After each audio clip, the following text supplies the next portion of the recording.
Assalamualaikum.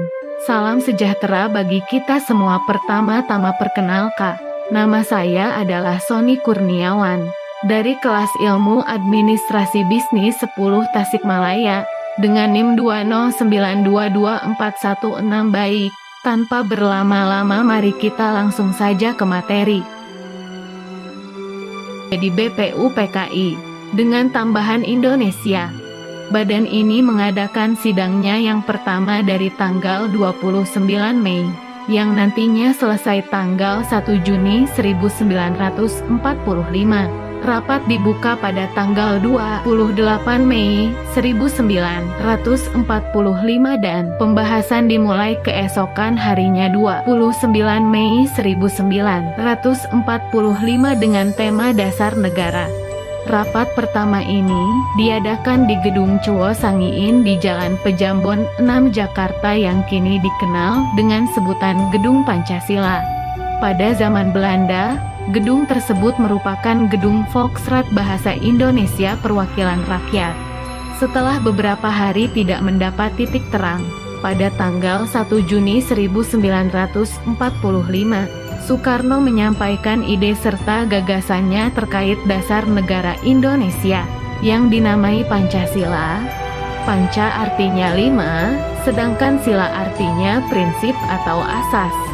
Pada saat itu, Bung Karno menyebutkan 5 dasar negara Indonesia, yakni sila pertama kebangsaan, sila kedua internasionalisme atau perikemanusiaan, sila ketiga demokrasi, sila keempat keadilan sosial, dan sila kelima ketuhanan yang Maha Esa.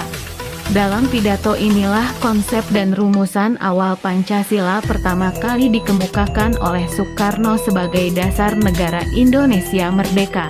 Pidato ini pada awalnya disampaikan oleh Soekarno secara aklamasi tanpa judul dan baru mendapat sebutan lahirnya Pancasila oleh mantan Ketua BPU PKI DR, Regiman Widyodiningrat dalam kata pengantar buku yang berisi pidato yang kemudian dibukukan oleh BPU PKI.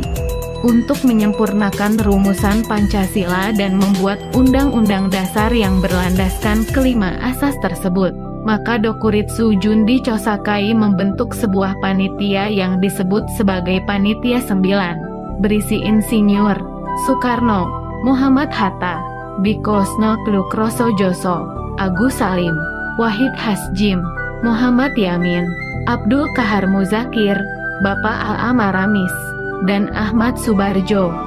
Setelah melalui beberapa persidangan PPKI, pada tanggal 18 Agustus 1945, Pancasila ditetapkan sebagai dasar ideologi negara Indonesia bersamaan dengan penetapan Rancangan Pembukaan dan Batang Tubuh UUD 1945.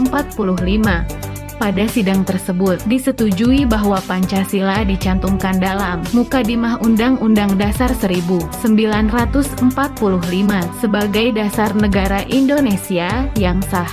Adapun bunyi Pancasila yang berlaku hingga kini adalah ketuhanan yang Maha Esa, kemanusiaan yang adil, dan beradab, persatuan Indonesia, kerakyatan yang dipimpin oleh hikmat, kebijaksanaan, dalam permusyawaratan atau perwakilan keadilan sosial bagi seluruh rakyat Indonesia sejak tahun 2017.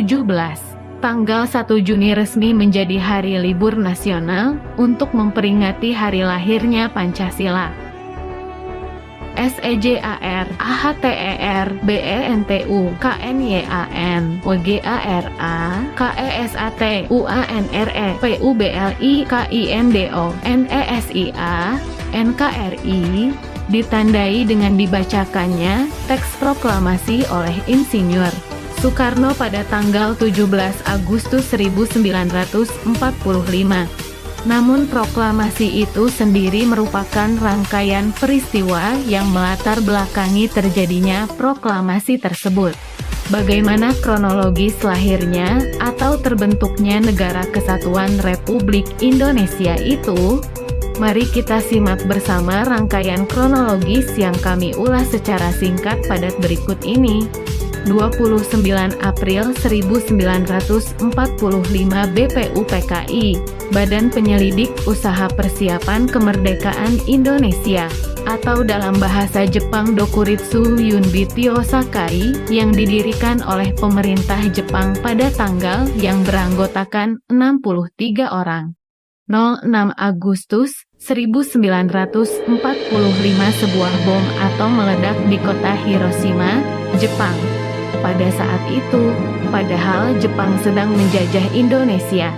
07 Agustus 1945 BPUPKI kemudian berganti pada tanggal menjadi PPKI, Panitia Persiapan Kemerdekaan Indonesia, atau dalam bahasa Jepang disebut Dokuritsu Junbi Inkai. 9 Agustus 1945 bom atom kedua kembali dijatuhkan di kota Nagasaki yang membuat negara Jepang menyerah kepada Amerika Serikat. Momen ini dimanfaatkan Indonesia untuk memproklamasikan kemerdekaannya.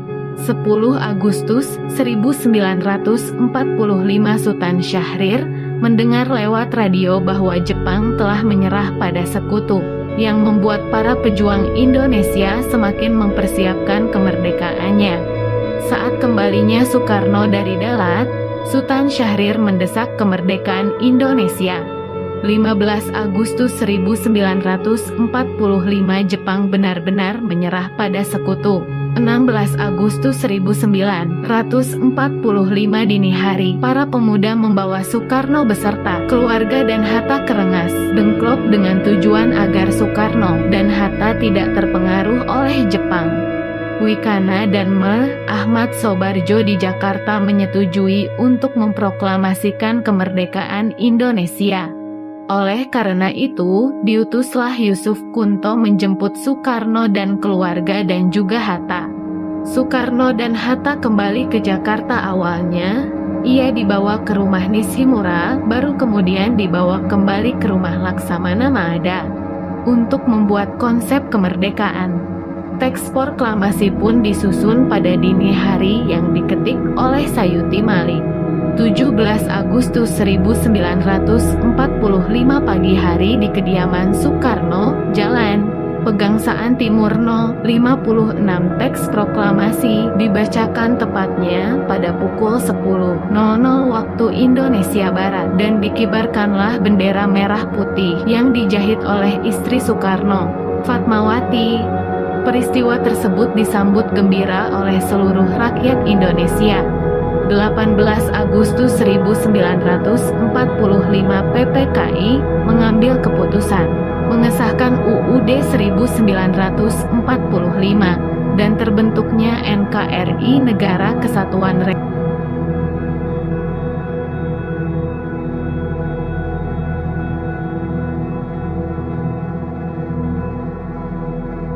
Sejarah lahirnya proklamasi-proklamasi kemerdekaan Indonesia diawali dengan peristiwa dijatuhkannya bom atom di kota Hiroshima pada tanggal 6 Agustus 1945 dan Nagasaki pada 9 Agustus 1945 oleh tentara Amerika.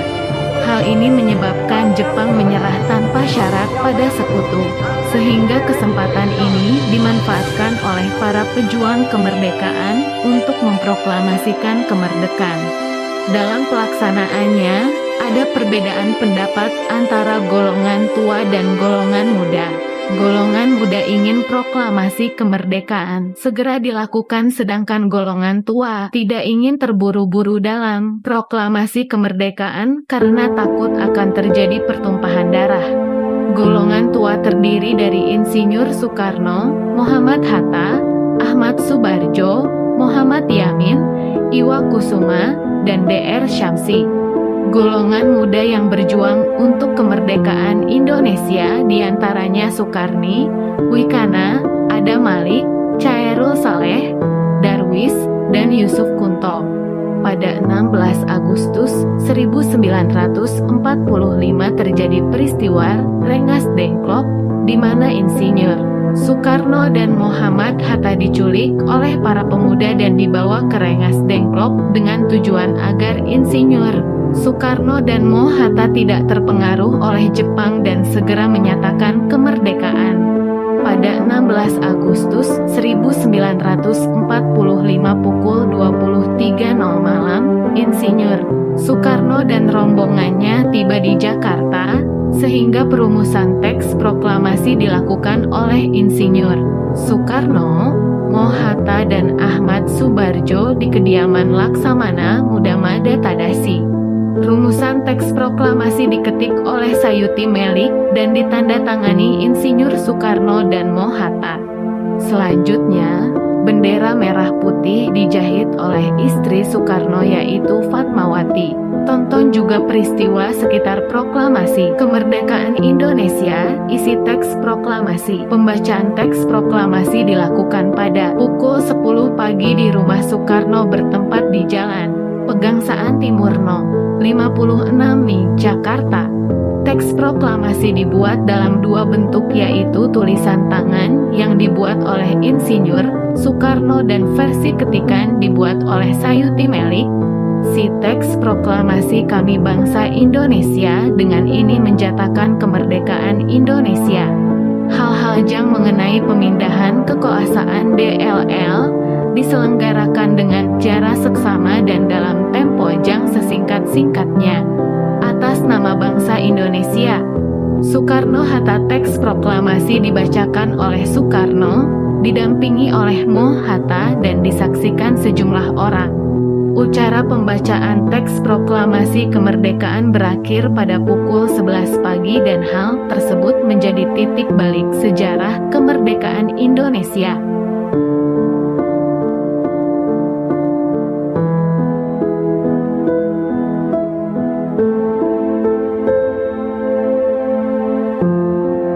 Sejarah lahirnya Hari Kebangkitan Nasional.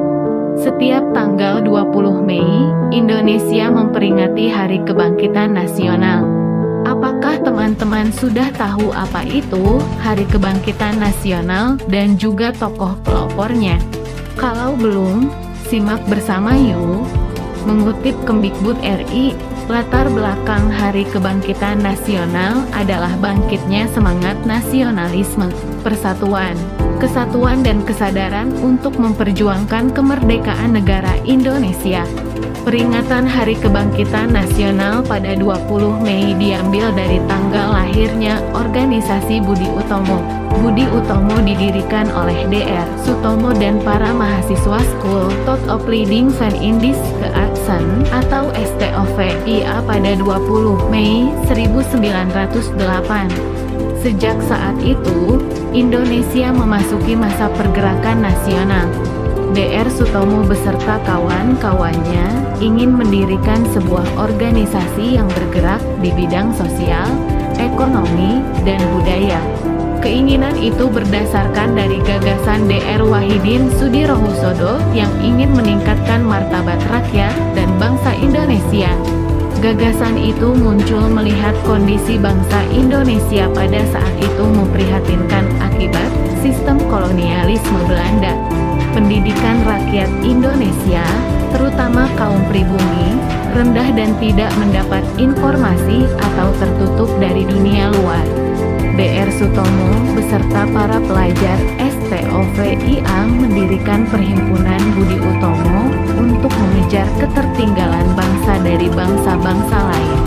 Lahirnya Budi Utomo ini menandai terjadinya perubahan bentuk perjuangan dalam mengusir penjajah, menjadi perjuangan dengan kekuatan pemikiran dan bersifat nasional. Perjuangan yang selama ini bersifat kedaerahan, berubah menjadi nasional dengan tujuan mencapai kemerdekaan. Perjuangan yang selama ini dilakukan dengan secara fisik, juga dilakukan dengan cara memanfaatkan kekuatan pemikiran. Tokoh kebangkitan nasional yang terkenal disebut 3 serangkai, yaitu Dowus Dekar, Dr. Cipto Mangunkusumo, dan Ki Hajar Dewantoro, Suwardi Surioningrat. Dari Budi Utomo inilah memelopori munculnya organisasi-organisasi pergerakan di masa selanjutnya, seperti Sarekat Dagang Islam, SDI, Indis Ceparti, Perhimpunan Indonesia, dan Muhammadiyah.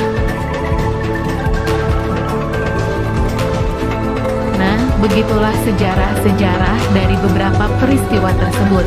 Untuk mengakhiri video ini, izinkan saya memberikan sebuah pantun. Ikan hiu makan tomat, see you and be smart. Sekian dari saya. Wassalamualaikum warahmatullahi wabarakatuh.